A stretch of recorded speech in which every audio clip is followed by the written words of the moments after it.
Welcome, everyone. Good morning, good afternoon, good evening, wherever it is you are joining from today. It's wonderful to have you here.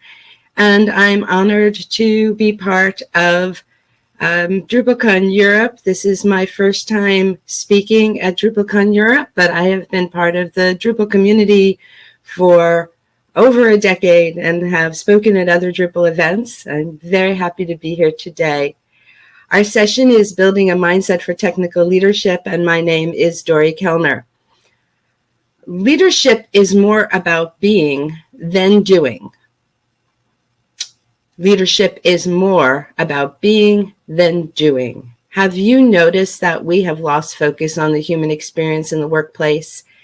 Today, we're going to discuss why it's important to consider the human side of the workplace. And as you think about that, let's take a moment together to arrive at this session.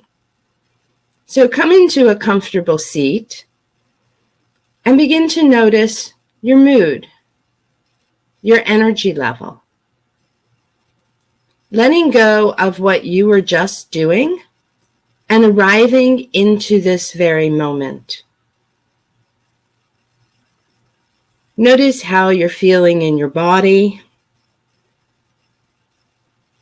what you're experiencing right now, any tension you might be finding, and letting it go if you can. Allowing your mind to catch up with your body. Often we show up at a place and we're physically there, but maybe our mind hasn't joined us just yet, holding on to where we just were or thinking about where we're about to go. Notice what your mind is doing right now.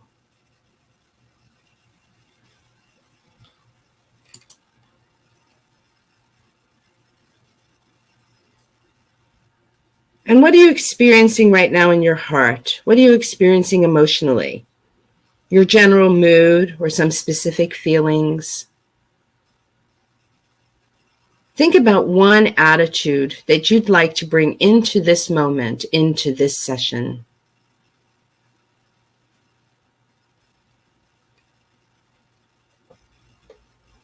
Maybe take a couple of breaths together.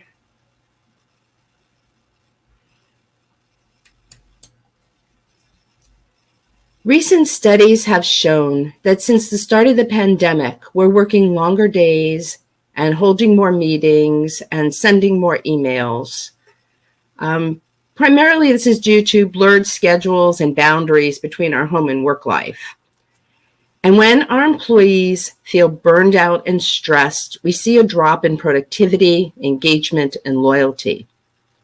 So we can continue to lead as we have through the 20th and early 21st centuries with top-down directives and micromanagement and power grabs and profit motives, or we can see there's an alternative way to lead that can have an even better impact on the bottom line. And that way is through mindful leadership, leading with compassion and with an open mind, which can truly change workplace culture. So I've spent 4 decades in tech, and I've experienced burnout and anxiety and panic, and you seem to hear this story over and over again from many of us in the tech space.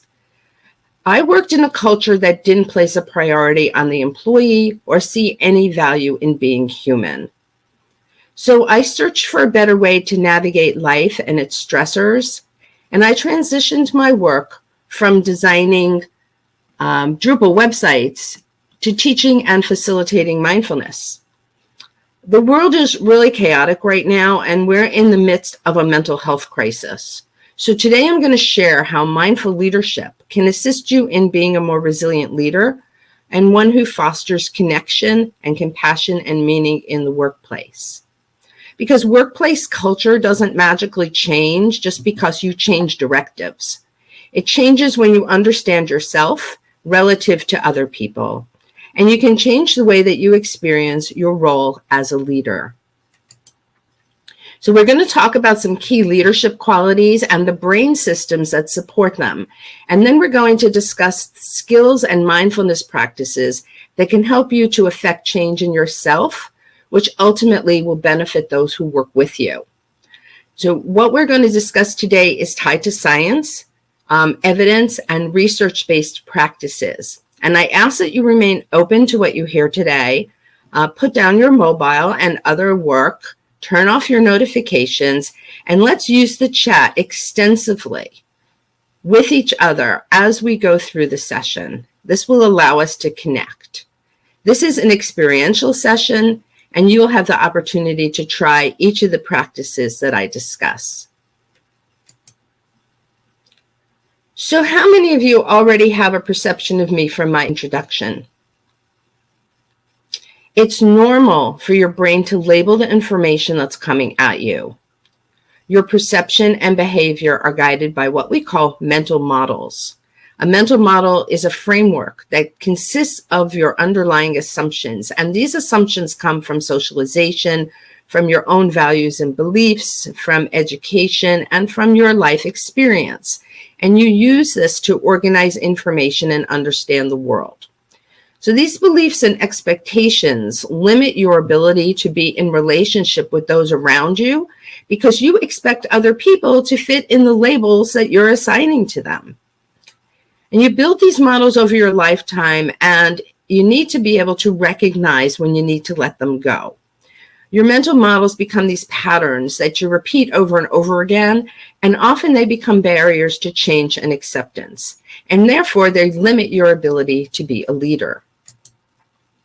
So we look for ways to change the patterns caused by our mental models. And our mental models become a source of bias, misunderstanding, blaming, and micromanaging. And the research is showing that we can break those patterns by building our emotional intelligence, our self-awareness, our self-management, our motivation, our empathy, our social skills. Emotional intelligence is the key to both professional and personal success. And whether you embrace this type of change depends on your mindset. When you have what we call a fixed mindset, you believe your intelligence and talents are static and innate, that your intelligence is determined by your genetics and your biology. Your goal in life is to always look smart, and a fixed mindset limits what you can actually achieve, whether you can stick to a new habit or skill or develop new ways of thinking. And you tend to avoid challenges, resent feedback, and become intimidated when others have success. So even if you don't have a fully fixed mindset, you might find right now that you can relate to some of the aspects of a fixed mindset. A growth mindset is when you believe your intelligence and talents can be developed and improved over time. It allows you to recognize you can improve through effort and action. And it helps you embrace feedback and bounce back better from challenges by seeing them as opportunities. And the good news is we can build a growth mindset within ourselves, and this can be accomplished through mindfulness practice. So think about sports. When you practice a sport all the time, you're ready and proficient for your game or your match. Well, we practice mindfulness all the time so that we can show up with a growth mindset, one that has the capacity to be curious and accepting and compassionate. So let's talk about what mindfulness is. And this is one of my favorite definitions of mindfulness. It's the faculty of the present experience, just being present with all your senses, being aware, as we did in the opening practice, of your body sensations, your emotions, and your thoughts. Recognizing what am I noticing at any given time and acknowledging whatever arises. The mindfulness changes your brain to give you a pause. This pause allows you to reframe your stress, your fears, your biases, your assumptions, so you can be less reactive and more accepting of yourself and others and what's going on around you. Mindfulness gives you the space to see where you're stuck in your thinking, and it increases your empathy and compassion. You learn that your narratives are subjective and that challenging your narratives, those mental models we just talked about, is what leads to personal growth. So you may know this intellectually, but you need to integrate and internalize this. And this is how you build and transform your emotional intelligence. Remember, leadership is more about being than doing. And we often practice mindfulness by learning to meditate. But today we're going to do some mindfulness activities that will allow ourselves to come into this present moment during things that happen to us throughout the day. So indeed, we see when we bring mindfulness in the workplace, both financial and humanistic return on investment. The skills we develop through mindfulness are essential for a healthy and less stressful workplace. And the key here is that these are lasting effects because mindfulness takes advantage of the brain's neuroplasticity. This is the ability of your brain to reorganize itself in response to your experiences, and it changes how we process our information. So the brain can develop new neural pathways and strengthen existing ones, and this is what allows you to develop that growth mindset. So where do you start? So it's tempting to start by creating meditation programs for individuals at work and try to reduce stress. And while meditation is helpful for everyone, we don't want to make this the individual's problem to solve. We want to start with leadership. So only once leaders embody mindfulness will we experience true change in the workplace. So to begin with, I'm going to discuss 4 qualities that will help you build your emotional intelligence that align with a leadership mindset. And these 4 qualities are, first of all, vision, planning and problem solving and focusing on the big picture. Focus, building concentration and accuracy in detecting details. Humility, managing difficulties and learning from your mistakes. And courage, embracing change and taking risk. And these leadership qualities align with 4 conceptual brain systems that can be strengthened by mindfulness practice. And these 4 brain systems are from the research of Sui Kwok. You can research her online. And through the process of neuroplasticity, she shows that consistent long-term meditation practice can change the functional connectivity of the brain. But there are also informal mindfulness practices that can help you strengthen these very brain systems. So let's see how leadership qualities that we just talked about align with the brain systems and how training our minds can make us better leaders. So let's start with vision. You need a clear vision of yourself as well as what you want to accomplish.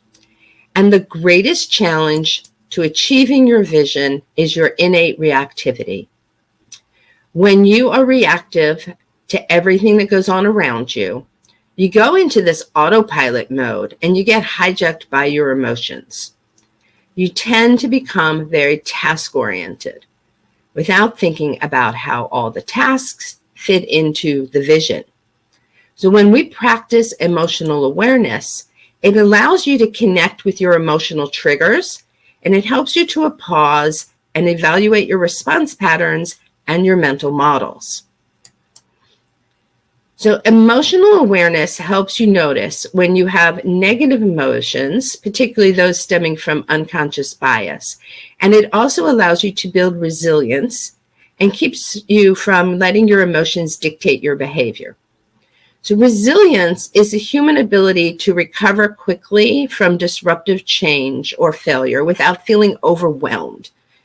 And a recent study showed that when leaders demonstrate patience, creativity of their teams increased 16% and productivity 13%.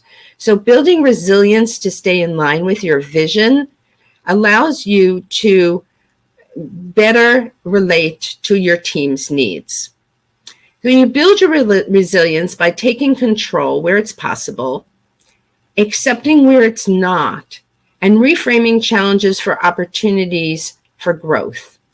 This allows us to remain composed and committed, and these are all elements that psychologist Suzanne Kobasa labeled as strength hardiness in her research over 40 years ago. So the system that controls this package is called the resilience system. The resilience system enables you to recover from distress and not get hijacked by strong emotions. Okay, so what happens in the brain is that the amygdala is always looking for trouble. It is looking for trouble because it's our survival instinct. It protects us from physical harm. And when it sees physical harm, our cortisol goes up, our blood pressure goes up, our pulse goes up, and we end up in this fight, flight, or freeze that you're all probably very familiar with. So, you see that tiger coming at you and you run, right? But our brains get hijacked when we're not in physical danger, when we have what we call identity fears. Those fears about change or being judged, fear of failure, fear of rejection, fear of being an imposter. When we come into an emotional danger, our brain shuts down just as if it is being hijacked from survival instinct. So the part of the brain, the center for problem solving, our prefrontal cortex, and our hippocampus, which is the center for memory and compassion, all get shut down. Okay? And the amygdala is in charge and the brain just reacts instead of responds. So you can take back control to discern what you're feeling in the moment by accepting the situation for what it is. Understanding that other people have different perspectives, and limiting your judgment with yourself and others. And when we get rid of the amygdala, when we tell the amygdala, we're okay, it reopens the pathways and allows the prefrontal cortex and the hippocampus to come back online. Okay? So if you've ever noticed, like if you're so angry, you can't think through a problem, this is why. Because your brain has shut itself down.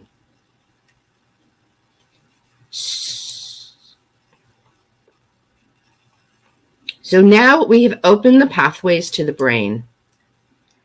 And how can we do this? How can we practice this so that it becomes second nature for us? We activate the resilience system with box breathing. Box breathing can help you change your brain for resilience in moments of high alert. So when you notice your nervous system is really revved up, you're frightened or you're panicked or you're angry or you're enraged, you're not thinking straight, use that as a cue to practice box breathing to come back to your safety zone. That way you can think clearly again and realign with your vision. Likewise, if your nervous system is too shut down and numbed out and not taking any action at all, that's also not resilience. So box breathing activates your brain again. You can begin to re-engage with what's happening and decide what to do about it. And this is actually used by the U.S. Navy SEALs in times of great stress. So we're going to try this together to regulate the nervous system. And just a little warning, if you get dizzy, just stay seated for a moment and resume your normal breathing. So come into a comfortable seat and keeping your spine tall to activate your body.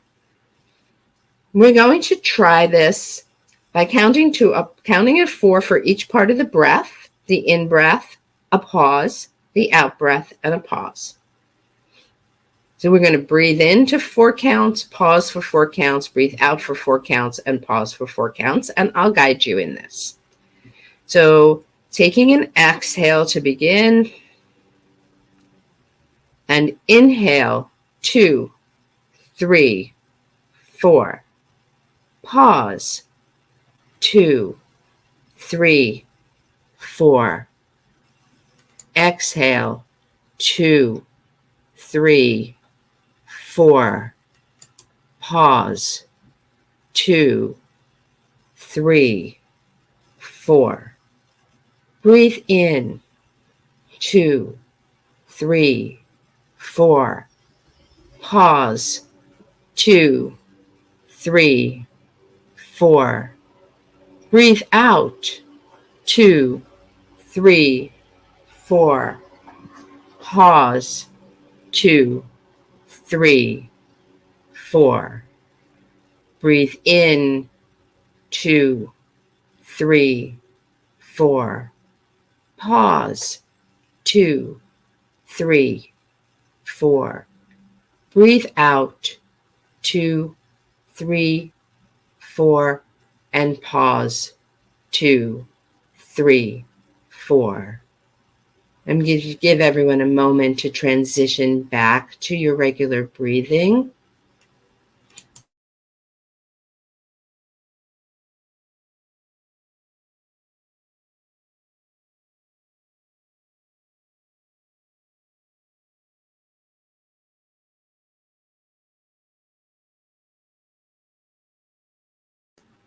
And how was that for you?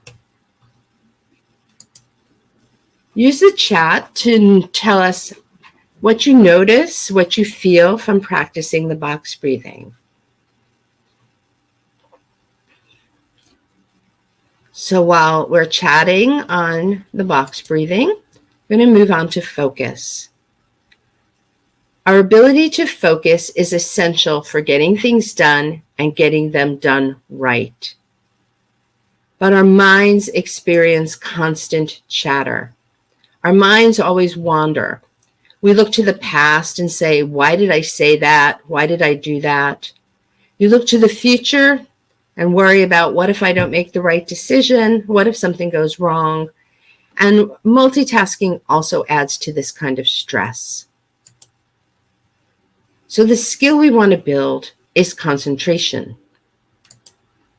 As leaders, you know how to focus on yourself and others and the wider ecosystem. Focus is a key element of emotional intelligence.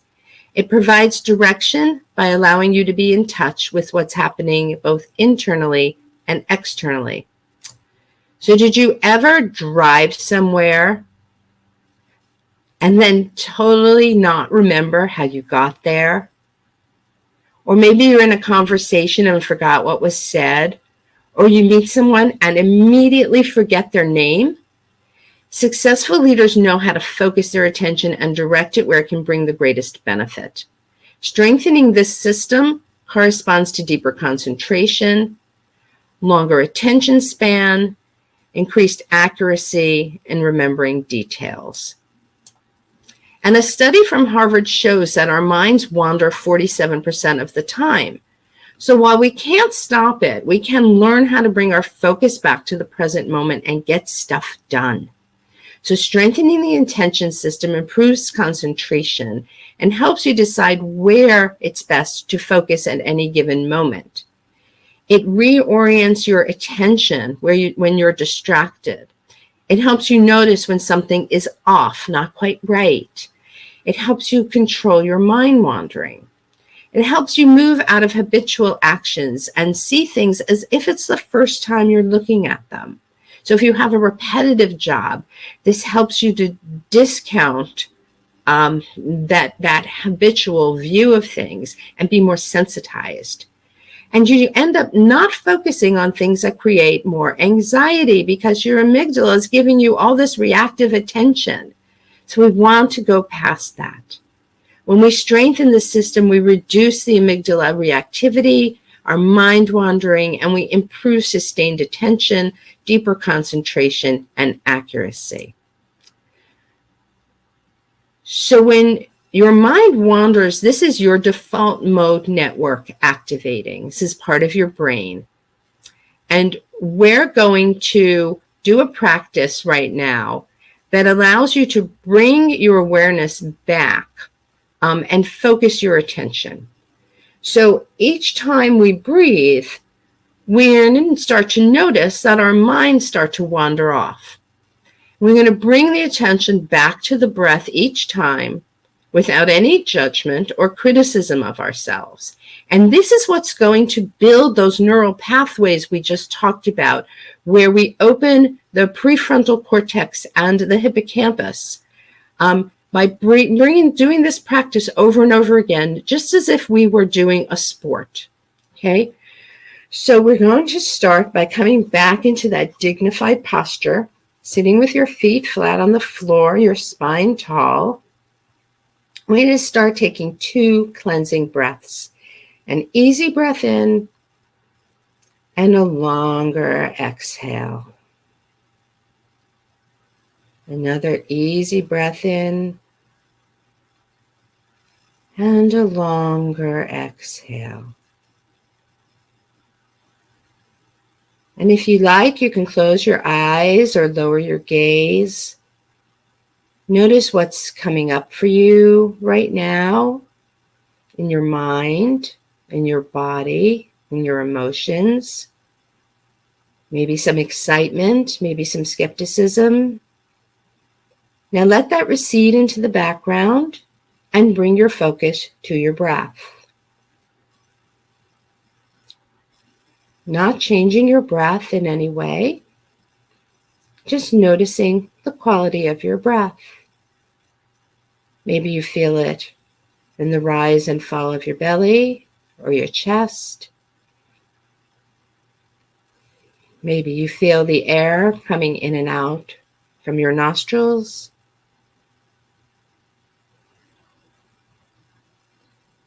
Rest your attention on your breath.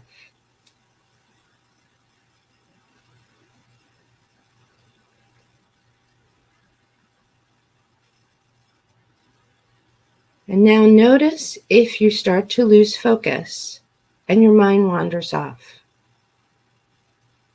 Acknowledge and accept that your mind has wandered, and gently escort your attention back to your breath. No matter how many times you need to do this, bring the attention back to your breath. And I'm going to go silent for a moment and allow you to practice on your own, bringing your attention back to your breath.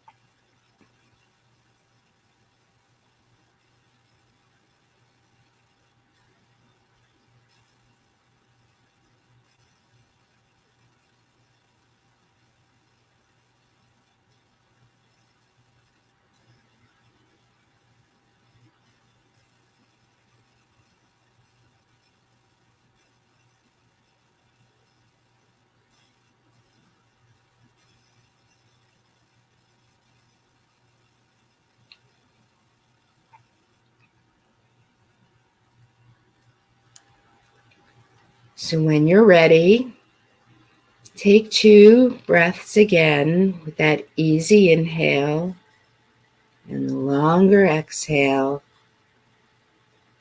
And open your eyes and take a moment to reorient back into the session. And if you'd like, use the chat to share what you learned about your mind. How was this experience for you?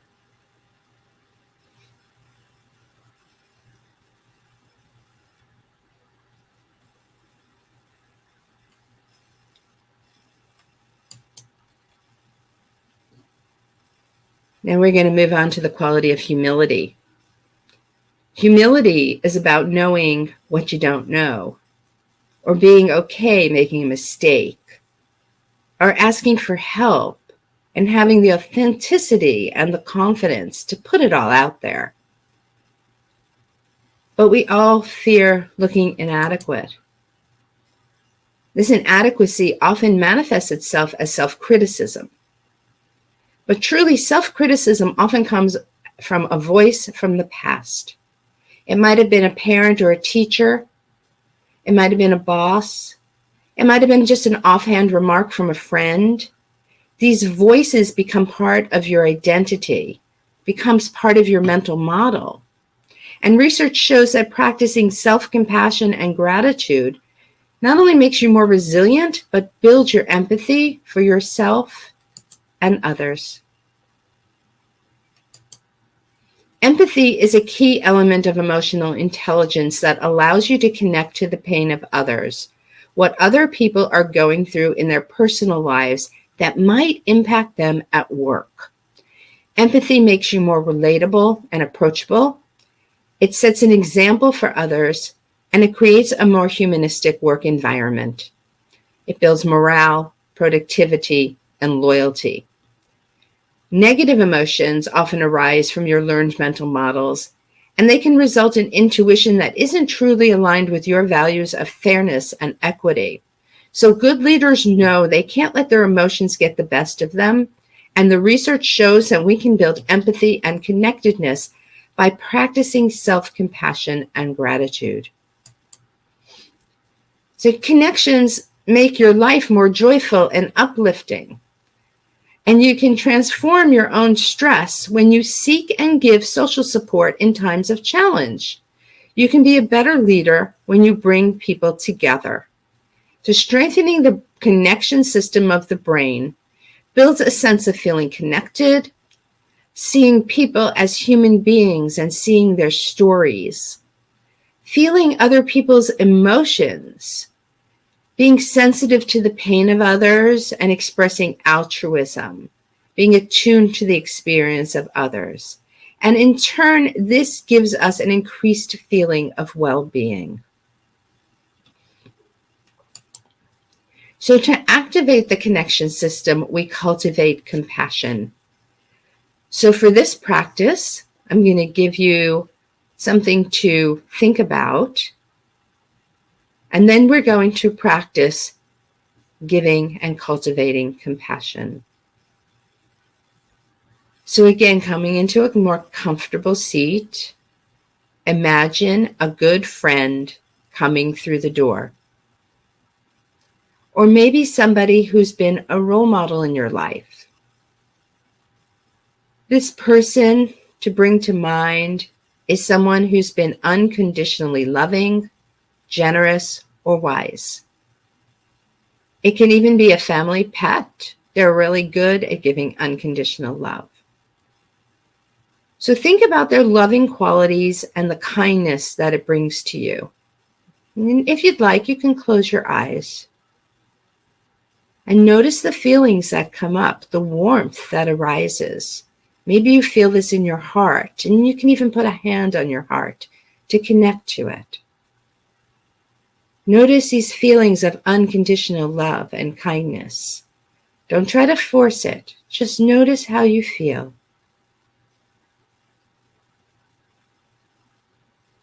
Now I invite you to bring that friend to mind again and offer these phrases to your friend silently.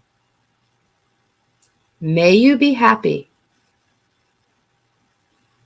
May you be healthy. May you be free from inner and outer harm. May you care for yourself joyfully.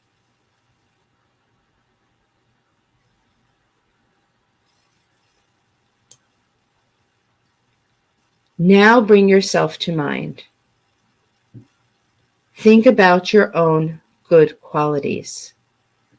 Notice how this feels without judgment.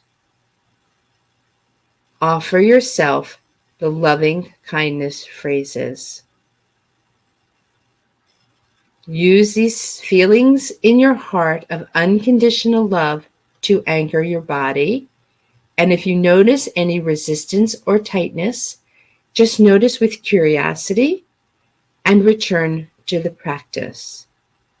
Repeating and offering these phrases to yourself silently. May I be happy. May I be healthy. May I be free from inner and outer harm. May I care for myself joyfully.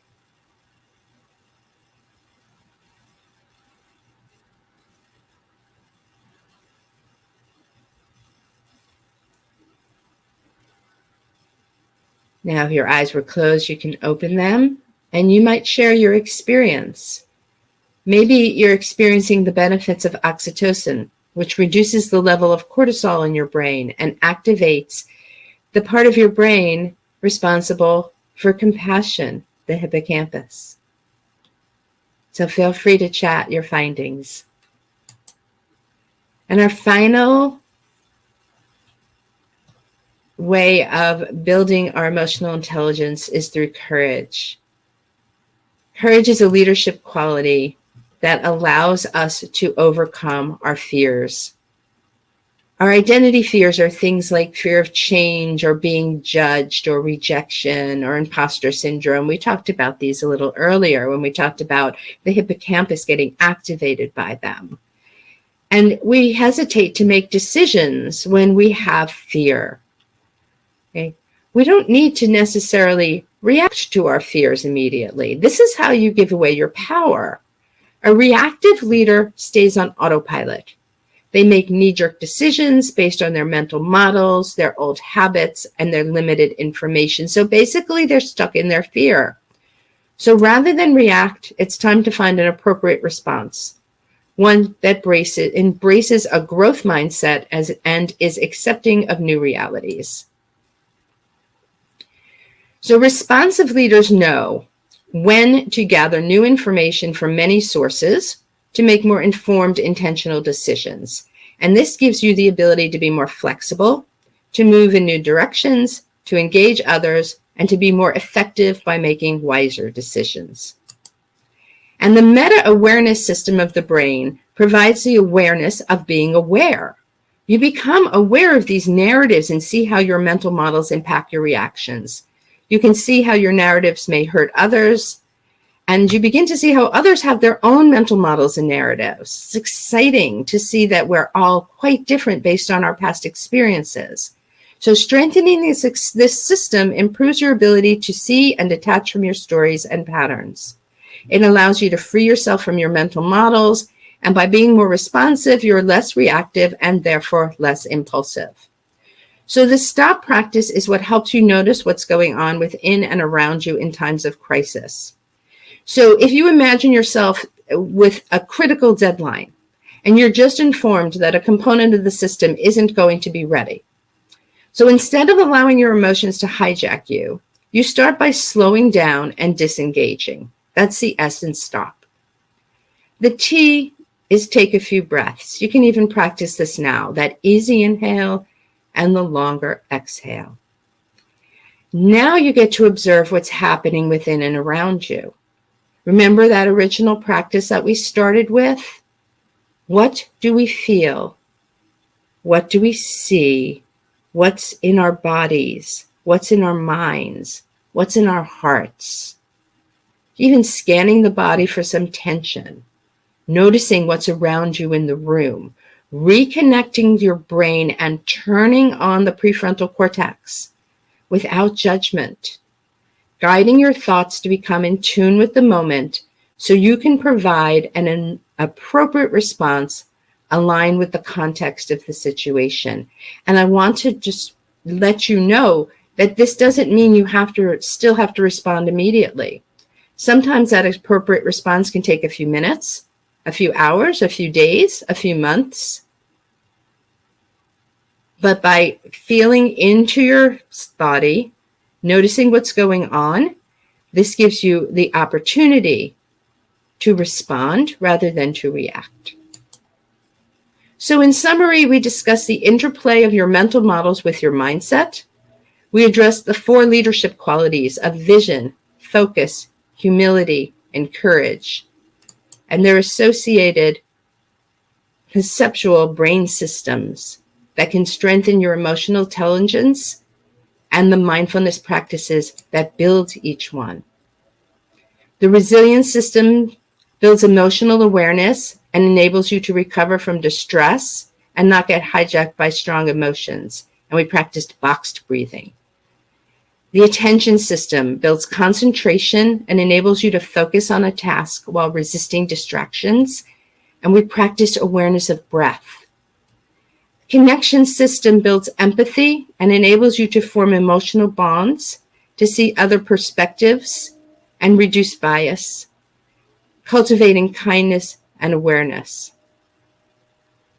You did the kindness and compassion meditation. And the meta-awareness component of the brain builds responsiveness and awareness of how your mind weaves your experiences into a narrative and constructs your mental model of the world. And we practiced stop. So leadership is more about being than doing. It's about recognizing how things are in this moment, accepting and acknowledging what you find, and consciously deciding when to take appropriate action. And I invite you to examine how these skills align with your experience as a leader. Mindful leadership allows you to bring new perspectives to the workplace, to listen more deeply to the needs of those around you, to cultivate trust, and to recognize when it's time to pivot. And mindfulness can help you act with greater intentionality. So this is your opportunity now to decide what's truly important to you as a leader. You can be more flexible, communicate with care, be a role model who encourages personal growth and control and well-being. So drop in the chat one practice that we did today that you can commit to this week to start your journey into advancing your growth mindset and becoming a more conscious leader. So if there are any questions, I'm happy to entertain those now. This is my contact information. And yeah, I'll make these slides available, and the recording will be available as well.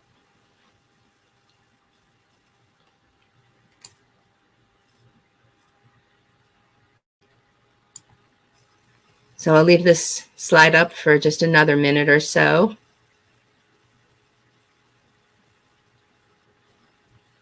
Does anyone have any questions or would like to share anything that came up during your practices?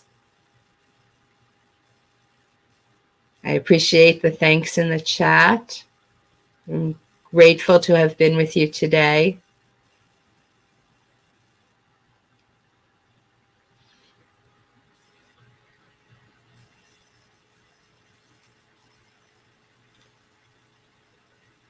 So before we move on to the next session, just a quick reminder, there's still contribution opportunities tomorrow. And if you'd like to provide feedback on this or any other session, please go to the DrupalCon Europe website. So now there is one question in the Q&A. Are there other techniques for mastering focus? Truly, the best technique for mastering focus is meditation. We tend to practice meditation in a way that allows us to sit in the body. You can use the breath. You can use body sensations. You can use other you can use sound. You can even meditate on your thoughts.